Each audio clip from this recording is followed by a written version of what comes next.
नमस्कार प्रिय दर्शकों, कैसे हो।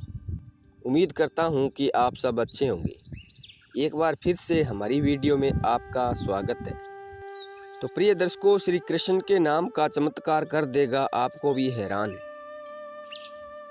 तो प्रिय दर्शकों, वृंदावन से एक गोपी प्रतिदिन दूध दही बेचने मथुरा जाती थी। एक दिन व्रज में एक संत कथा करने आए। वो गोपी भी उनकी कथा सुनने गई। संत ने कथा में कहा, भगवान के नाम की बड़ी महिमा है। इस नाम का जाप करने से बड़े बड़े संकट टल जाते हैं। नाम तो भवसागर से तारने वाला है। यदि भवसागर से पार होना है तो भगवान का नाम कभी मत छोड़ना। कथा समाप्त होने के बाद वो गोपी अगले दिन फिर से दूध बेचने चली गई। उसी बीच रास्ते में यमुना जी थी। इसको देखकर गोपी को संत की बात याद आ गई। संत ने कहा था, भगवान का नाम तो भवसागर से पार लगाने वाला है। उसने सोचा, जिस भगवान का नाम भवसागर से पार लगा सकता है तो क्या उन्हीं भगवान का नाम मुझे इस साधारण सी नदी से पार नहीं कर सकता। इसी निस्वार्थ भाव के साथ गोपी भगवान का नाम लेकर यमुना जी की ओर आगे बढ़ी।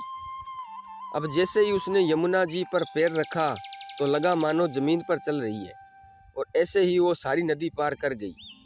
दूसरे पार पहुंचकर उसने बहुत प्रसन्नता हुई और मन ही मन सोचने लगी कि संत ने तो यह बड़ा अच्छा तरीका बताया पार जाने का।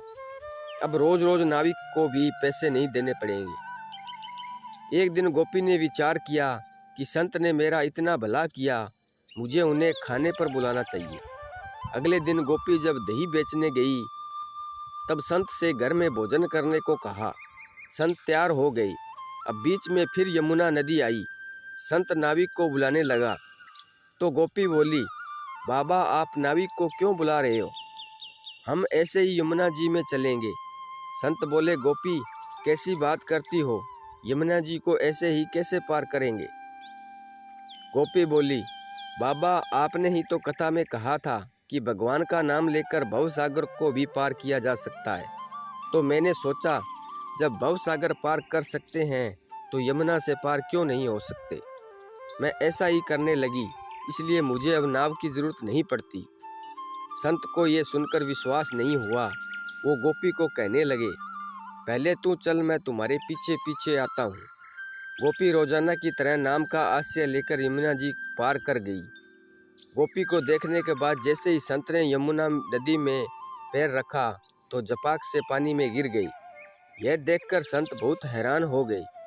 अब गोपी ने जब देखा कि संत तो पानी में गिर गए हैं, तब गोपी वापस आई और संत का हाथ पकड़कर जब चली तो संत भी गोपी की भांति ही ऐसे ही चलने लगे जैसे जमीन पर चल रहे हैं। यह चमत्कार देखकर संत बाद में उस गोपी के चरणों में गिर गए और कहने लगे, गोपी तू धन्य है।